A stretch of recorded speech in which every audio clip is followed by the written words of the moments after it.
মাশাআল্লাহ, এই ছোট বাচ্চাটি মায়ের পেট থেকেই কোরআনের হাফেজ হয়ে জন্মগ্রহণ করেছে। বাচ্চাটি জন্মগতভাবেই কোরআনের হাফেজ। তার মা বলেন, যখন সে আমার পেটে ছিল তখন আমি একটা স্বপ্ন দেখেছিলাম, যেখানে সাহাবা একরাম আমাকে একটা মুক্তা দিয়েছিলেন।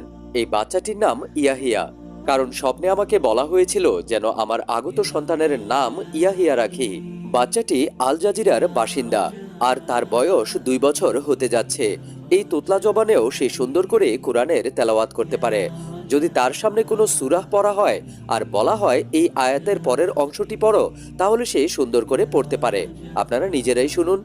ذكر رحمة ربك عبده زكريا إذ إذ نادى ربه نداء خفية قد رضي الله سورة محمد والله أحد الله الصمد خذ الكتاب الله وآتيناه الحكم صبية সুবহানাল্লাহ।